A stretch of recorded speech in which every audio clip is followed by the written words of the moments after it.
Bonjour et merci de nous rejoindre pour cette discussion qui va, encore une fois, on pourrait dire tourner autour des lunettes, mais c'est quand même un sujet absolument génial et on est pile poil au bon moment pour parler de ce sujet-là et de son implication dans la réalité augmentée. Et pour cette discussion, je suis très heureux d'être avec Marel Studio, Xavier et Félix. Est-ce que vous pouvez traditionnellement commencer par vous présenter et puis nous décrire Marel Studio, c'est quoi? Très bien, bonjour d'abord Grégory et merci pour cette invitation. Alors Marel Studio, c'est un studio de production immersive qui existe depuis 2020, qui a produit jusqu'à maintenant beaucoup d'expériences de réalité virtuelle, hein, c'est comme ça qu'on a commencé, et aussi des expériences de réalité augmentée. Nous nous intéressons à l'immersion au sens large du terme, hein, toutes les possibilités, dès lors qu'il y a un écran, hein, un type d'écran. Je veux dire par là, c'est pas des gros dispositifs de salle immersive, ça c'est quelque chose qu'on ne fait pas. Par contre, dès lors qu'il y a un device sur le nez des utilisateurs, là on est ou devant l'utilisateur, là on est raccord. Donc voilà les choses qu'on fait. Et depuis à peu près 2 ans, on s'intéresse. Marel Studio a développé des expériences de réalité virtuelle sur des thématiques d'histoire et en lien avec des institutions ou des sites du patrimoine.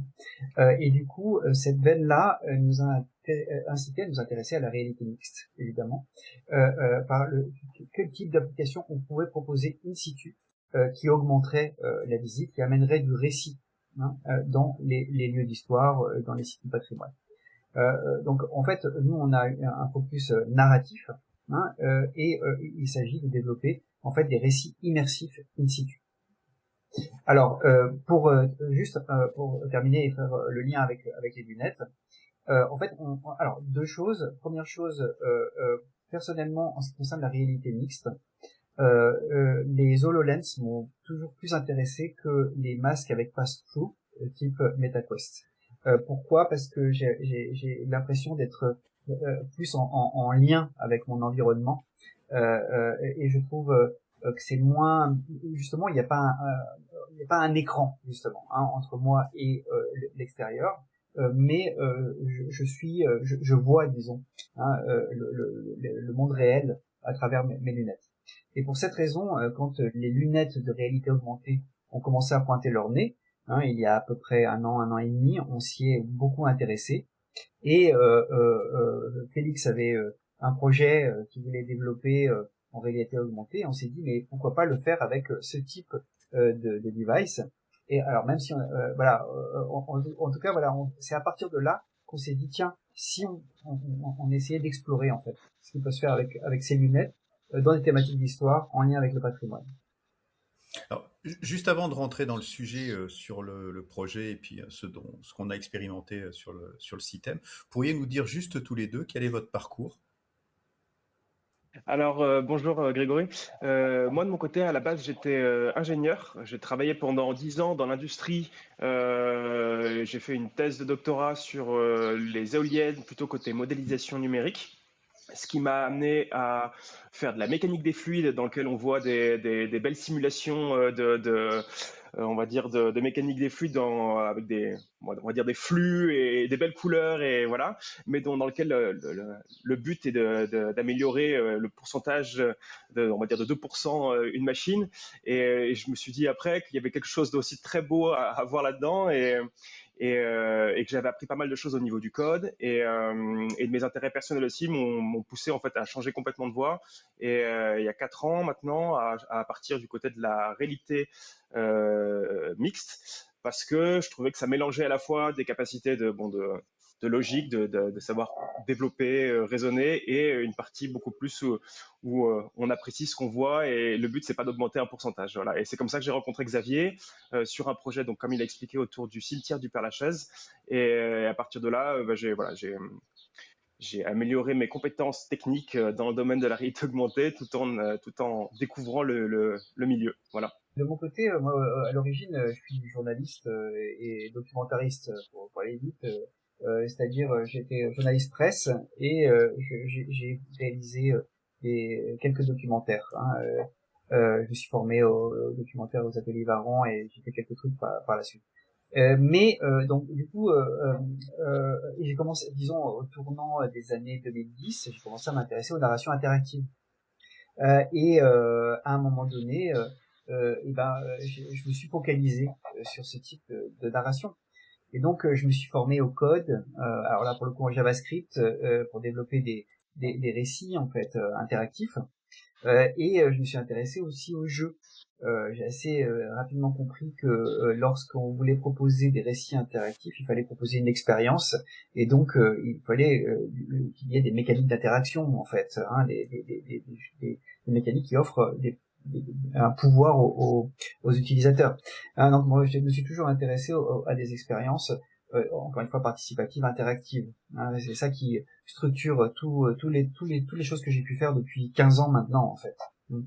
Alors du coup au départ j'ai fait des applications euh, euh, pour des sites de presse en fait, c'est-à-dire des jeux, des petits jeux, ce qu'on appelle des news games, hein, ou des pages interactives, quoi, des contenus interactifs pour des sites de presse. Et puis à un moment donné est arrivée la VR.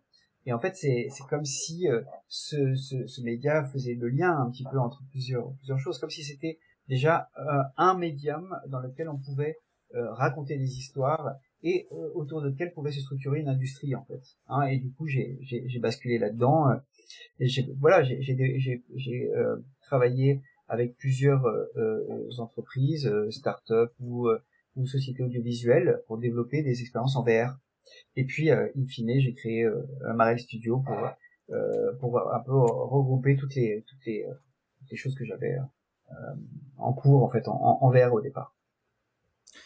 Alors, on s'est rencontrés au CITEM, comme je le disais tout à l'heure, autour d'une application que je vais vous laisser présenter, utilisant des lunettes de réalité augmentée, des lunettes X-Ray, avec un objectif, donc, on va dire, culture, éducation, culture.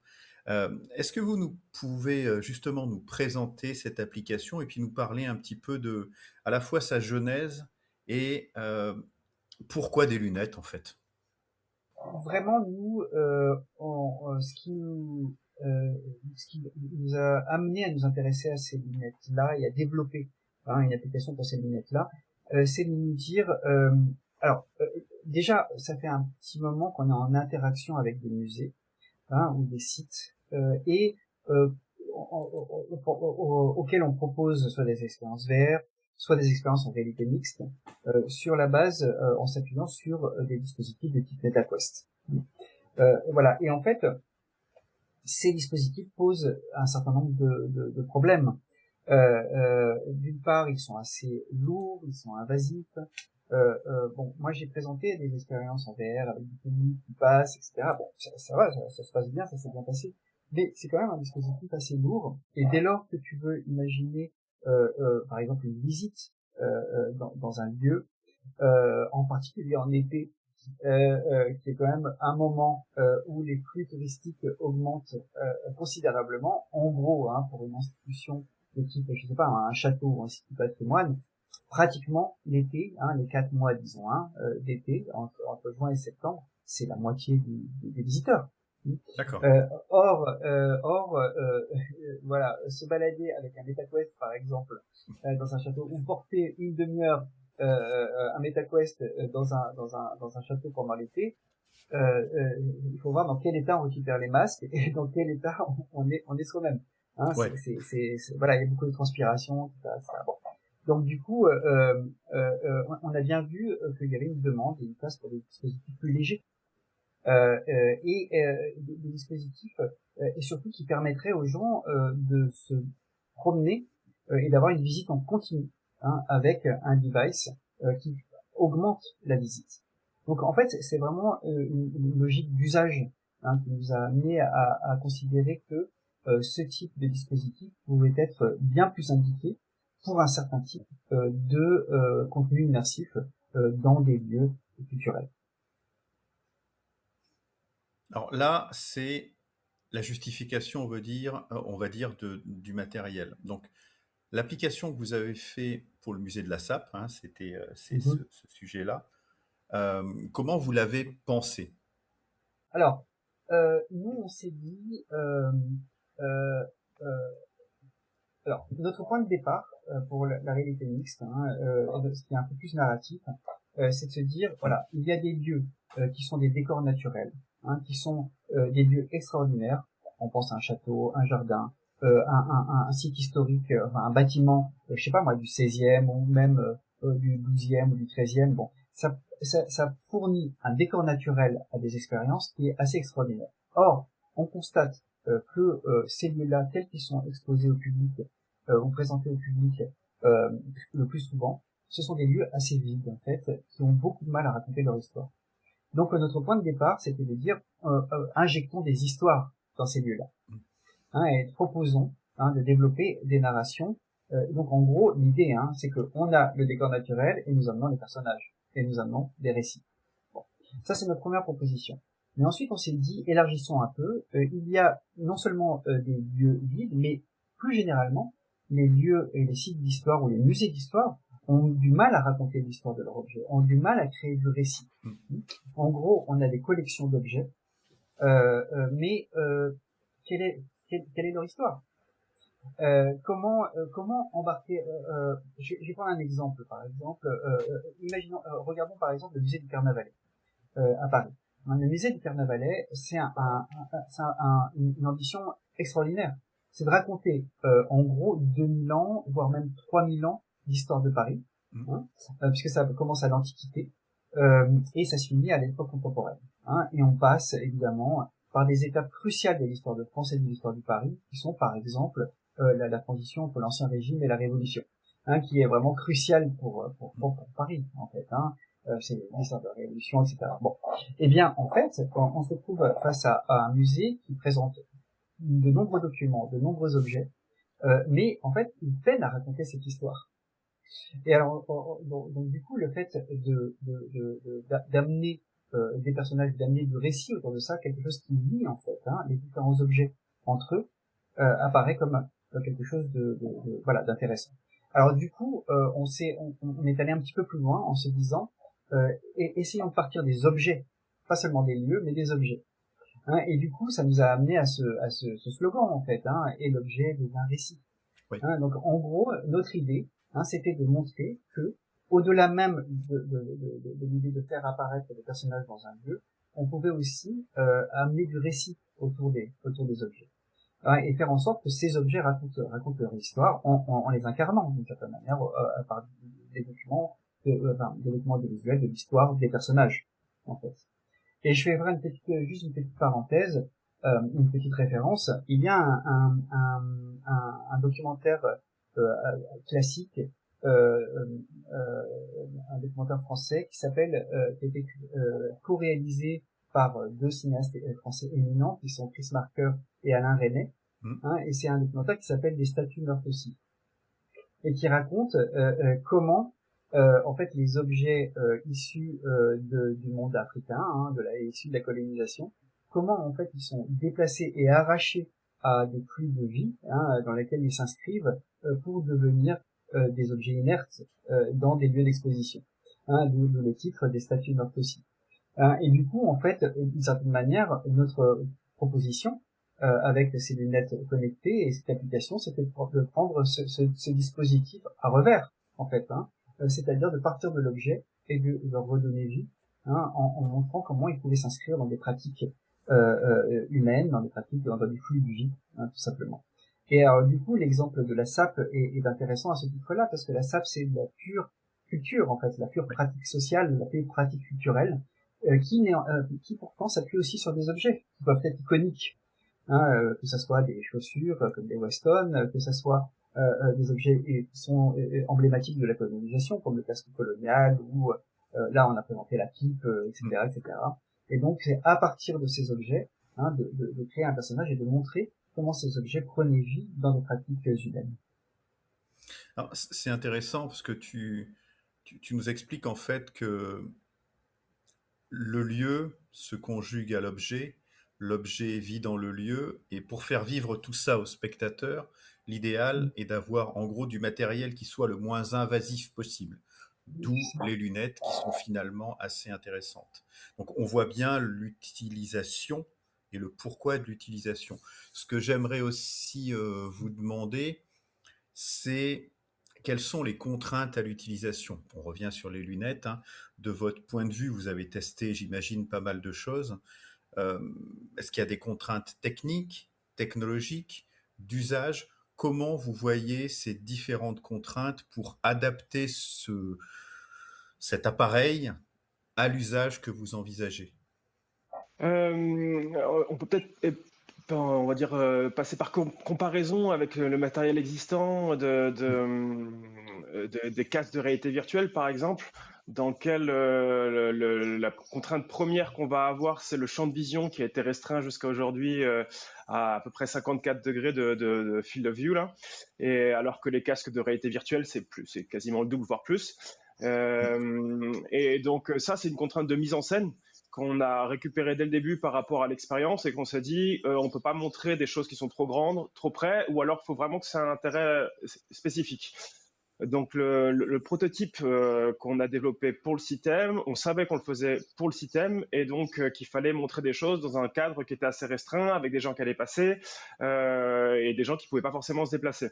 Donc je pense que ça a été la première contrainte qu'on a pris en compte, c'est celle-là, c'est de se dire où est-ce que l'expérience va avoir lieu et comment on établit voilà, le périmètre dans lequel l'expérience va être utilisée.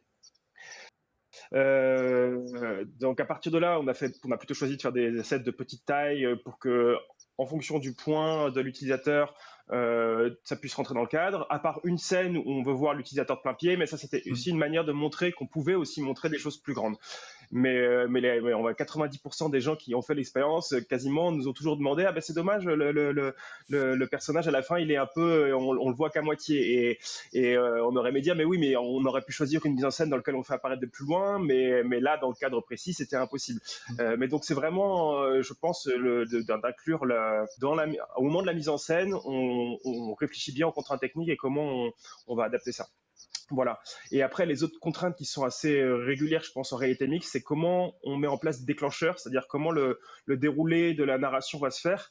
Et là, on a choisi pour la première expérience, donc pour la première, il n'y a qu'un seul déclencheur, en fait, qui est juste de regarder une image, qui est donc du tracking d'image, et qui ne sert pas, donc, tout au long de l'expérience, ça ne sert pas à caler au fur et à mesure l'expérience, ça sert au début à fixer un ancrage et ensuite on peut se déplacer dans l'expérience. Mais donc voilà, les contraintes de déclencheur, je pense que quand on réfléchit à l'expérience, c'est primordial parce que ça va aussi influencer sur la mise en scène, c'est-à-dire est-ce qu'on va faire du image tracking, est-ce que ça va être déclenché par des actions des mains et réfléchir du coup à cette interactivité dont parlait Xavier plus tôt.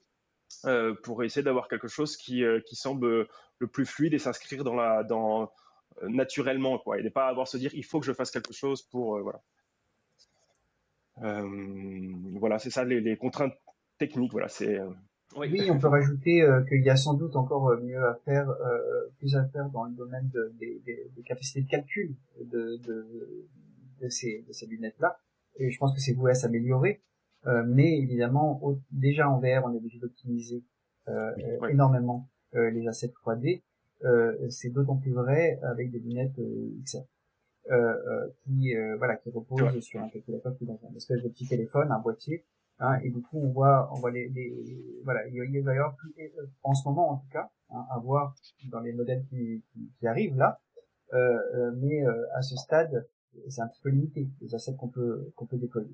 Cela étant dit, comme on l'a montré dans cet système, on peut déjà créer de belles choses avec les dispositifs existants en termes d'effets visuels et de définition des assets, hein, dès lors qu'on a bien pensé l'optimisation. C'est prendre les avantages parce que, par exemple, par rapport aux casques de réalité virtuelle, les lunettes ont une définition par degré de vision qui sont supérieures. Donc, on s'est dit, c'est très agréable pour regarder du film, par exemple. Parce que regarder du film sur des casques de réalité virtuelle avec, en tout cas, par exemple, le Quest 3, ça reste d'une définition qui est en deçà de ce qu'on est habitué à voir pour regarder du film. Alors qu'avec les lunettes, même si le champ de vision est plus restreint, si on garde un écran au bon endroit, ça donne une qualité de film qui est en fait supérieure. Donc on a un peu réfléchi aussi quels sont les avantages, comment on les exploite et quels sont les inconvénients et comment on les cache un peu, voilà. Et alors, je voudrais vous poser la question aussi, une question assez récurrente, hein, quand on parle d'art, de culture, de médiation, quand on parle avec des professionnels du milieu et de l'utilisation du numérique. On a toujours cette espèce d'équilibre instable où il faut que l'augmentation ne cache pas le réel, il faut qu'on ne distrait pas l'utilisateur par rapport à ce qu'il y a dans le lieu et trouver le point d'équilibre entre les deux. Est-ce que ce type, on sort un petit peu peut-être des lunettes, mais est-ce que ce type d'interrogation, vous l'avez euh, en face de vous dans les utilisateurs, les professionnels de la culture, et comment vous y répondez en expliquant justement ce que fait la réalité augmentée par rapport aux objets et aux lieux? Comment vous équilibrez cela? Les réactions qu'on a eues ont été quand même très très positives.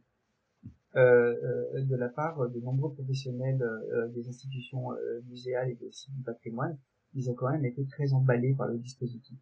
Je pense que c'est lié justement à ce que je disais au début, cette alternative qu'il y a dans la réalité mixte entre passe-through d'un côté, donc des assets 3D incorporés dans un flux vidéo, et de l'autre côté, des assets vidéo qui vont être, qui vont se superposer avec la vue réelle, hein, qui est vue comme si on les voyait derrière des lunettes de opaques de soleil, certainement, hein, avec légère opacité. Bon.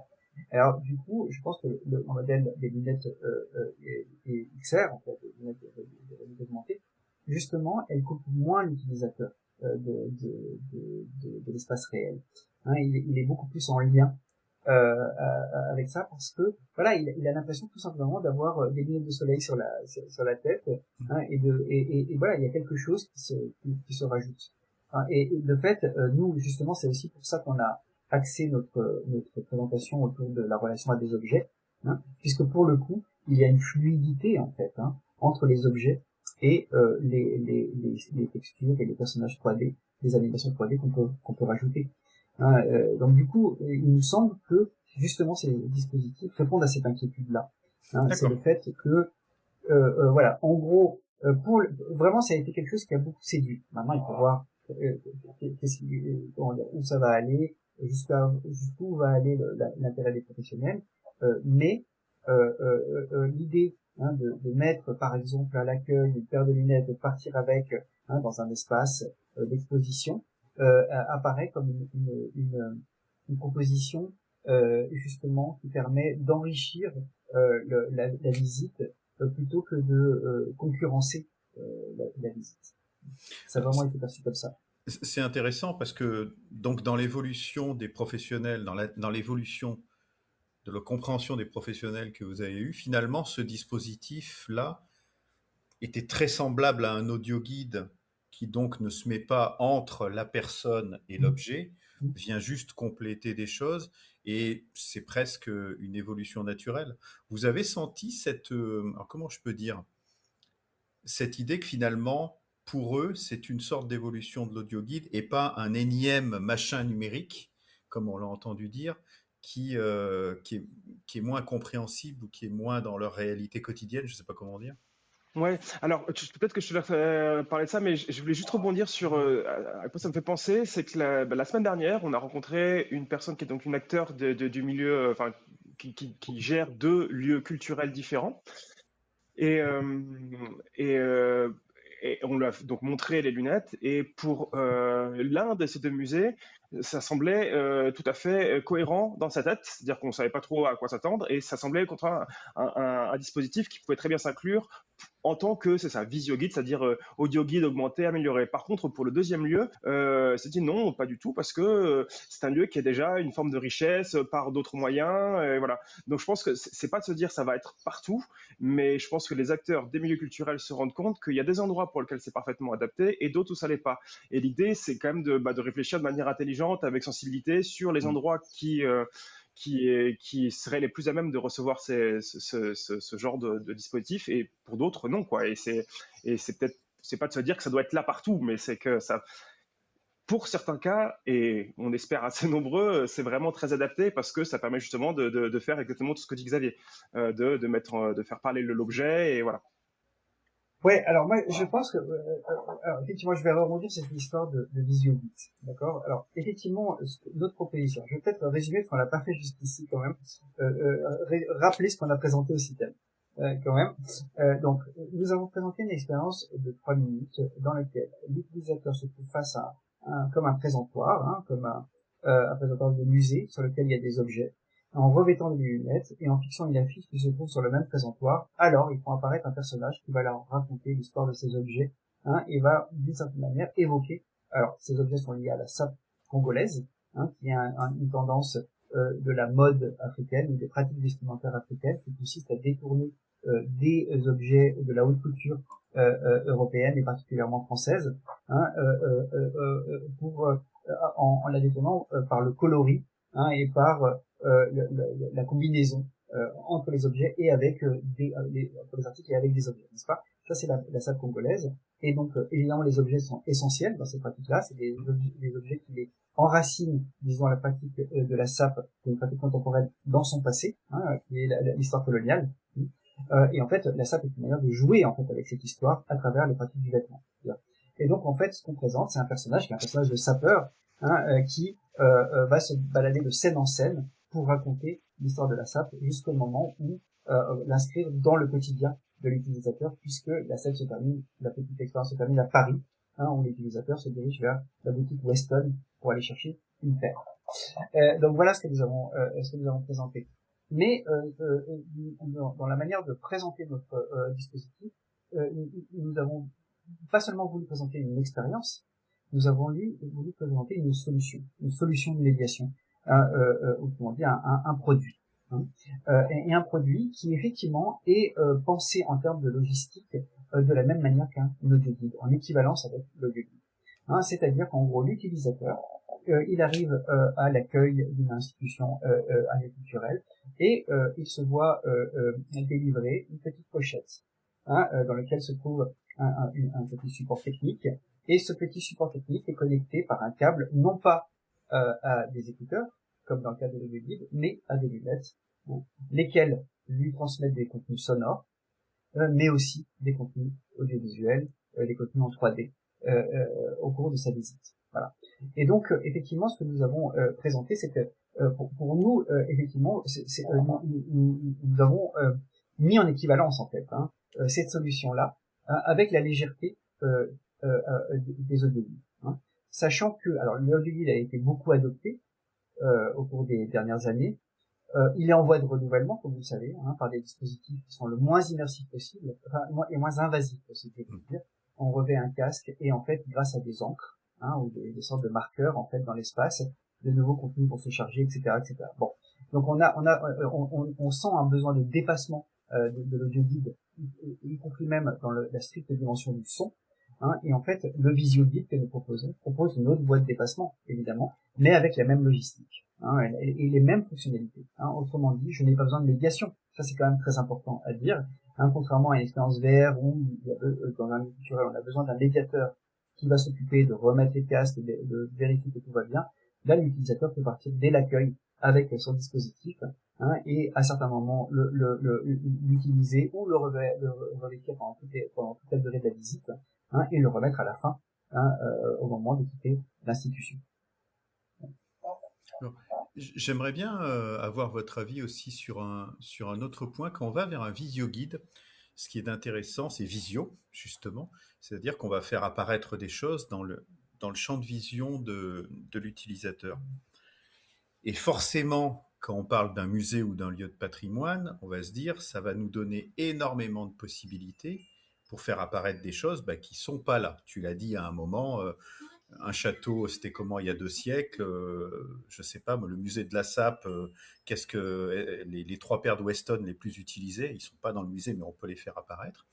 Est-ce que ça donne des idées à des professionnels justement de la culture pour imaginer d'autres formes, alors pas de musée ou d'exposition, mais presque, puisque finalement, je ne veux pas dire qu'il faut rien sur place, mais on peut imaginer plein de choses où justement les objets qu'on vient voir,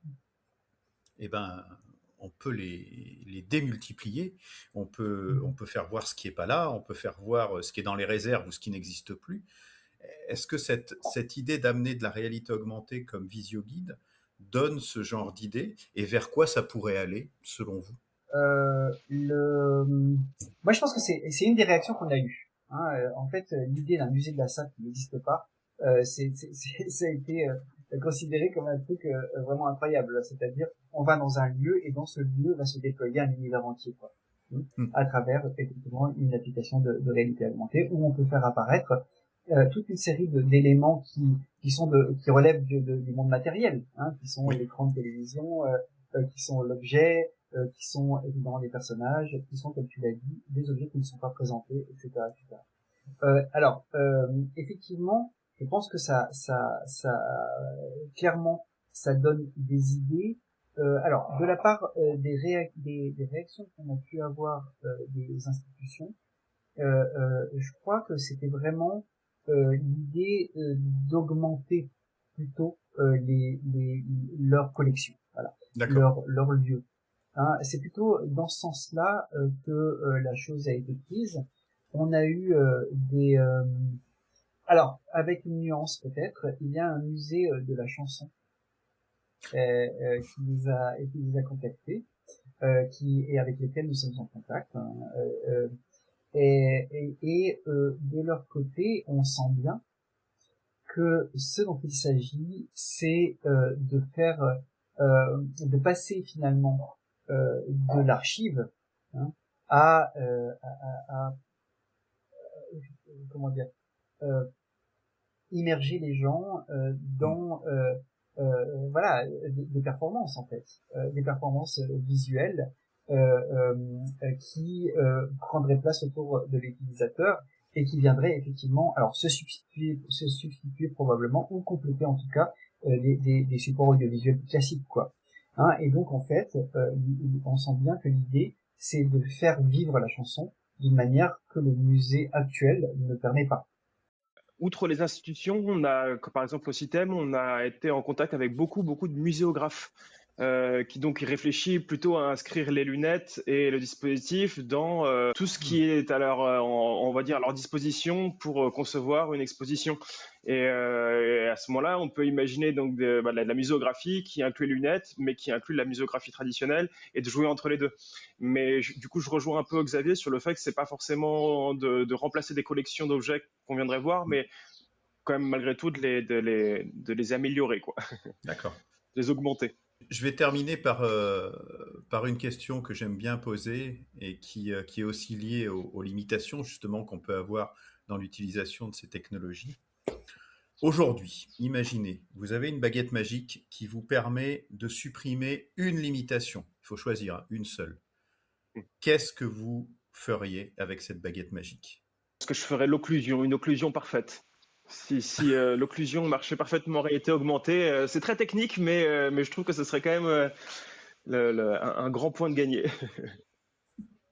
Est-ce que tu peux expliquer ce que ça veut dire et ce que ça implique justement par rapport à ce qui existe? L'occlusion, ça veut dire que c'est d'ailleurs de réussir à faire passer des objets réels devant des objets virtuels. À l'heure présente, malheureusement, dès qu'on va positionner un objet virtuel dans le monde réel, il va toujours apparaître devant. C'est-à-dire que si il y a un objet qui est censé être très loin, mais que ma main passe devant, il paraîtra quand même devant. Et donc ça casse toute l'immersion de ce que c'est que la réalité augmentée.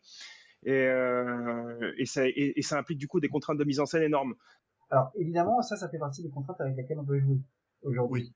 Hein, c'est-à-dire en termes de mise en scène, hein, particulièrement si dans un contexte où il y a des personnes, un flux de personnes, hein, on est obligé d'anticiper cette problématique-là. Et donc on va devoir intégrer cette contrainte. Mais évidemment, si on pouvait alors il y a des possibilités hein, avec les quests, hein, par exemple. Hein. Justement, c'est une thématique cruciale dès lors qu'on veut développer des expériences de réalité mixtes. Hein. Mais voilà, en gros, donc effectivement, si on pouvait améliorer ça sur ce type de lunettes, hein, ça serait une avancée majeure. Autre chose, évidemment, je pense qu'il y aurait deux choses à améliorer clairement. Et voilà, c'est pour ça qu'on attend de nouveaux modèles. Hein, clairement, on est très d'habitude on attend ce qui va apparaître. On sait qu'il y a des breakthroughs, hein, des avancées qui se profilent. Mais il y a la question évidemment de la définition, hein, des assets, autrement dit la puissance de calcul des devices. Ça, bon, moi, j'ai bon espoir, hein, et ça s'est beaucoup amélioré. On peut déjà faire des choses extraordinaires avec ces lunettes, hein, qui bluffent les habitués des MetaQuest, hein, dès lors qu'on respecte un certain nombre de contraintes, c'est-à-dire pas trop d'objets, etc. La définition est remarquable. Bon, voilà. Mais évidemment, on attend plus parce que ça permettrait de créer des scènes plus complexes. Voilà. Et donc, voilà. Disons, ça étendrait les possibilités. Et l'autre aspect qui est intéressant aussi, c'est améliorer le son.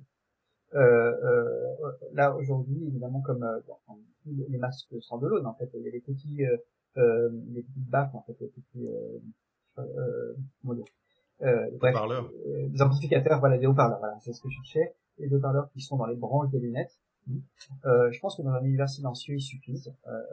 Mais si on est dans un contexte un peu plus bruyant, et c'était le cas au système d'ailleurs, hein, on a quand même touché un petit peu la limite. Alors évidemment, le système c'est le pire endroit où présenter un dispositif sonore, puisque en fait il y a un flux un brouhaha permanent, etc. Et bon, globalement ça a bien fonctionné, mais évidemment ce serait un endroit qui va vaudrait le coup d'améliorer les choses. Je mentionne quand même une chose, aujourd'hui la spatialisation du son est pas très bien rendue, hein, par les dispositifs immersifs. C'est-à-dire qu'on a beau penser les choses en 3D, hein, donc développer toute une méthodologie pour penser, positionner les objets et les sources sonores dans l'espace, hein, de manière à créer cette sensation soit de distance, de proximité, de droite, gauche, etc. C'est assez mal rendu par les dispositifs à la disposition des institutions en général, hein, puisque en fait on passe par des masques standalone et les lunettes XR sont dans la même situation. Donc là il y a quand même une marge de progression importante qui renforcerait clairement l'immersion des utilisateurs. Donc en fait oui, plein de petites améliorations technologiques qui rendraient finalement cet appareil, cette paire de lunettes, beaucoup plus efficace dans le rendu, qu'il soit visuel ou sonore.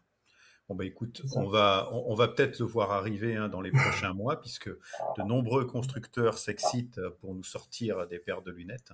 Donc on n'est pas à l'abri d'avoir des paires de lunettes presque parfaites, on ne sait jamais, début 2027, pour pouvoir vous aider à repenser d'autres expériences. En tout cas, merci beaucoup Xavier, merci Félix. C'était un plaisir de discuter avec vous. Et puis, rendez-vous pour la version 2, comme on l'a dit, avec les modèles de lunettes plus performants. Merci encore. Merci Grégory. Merci beaucoup pour cette invitation. Merci Grégory.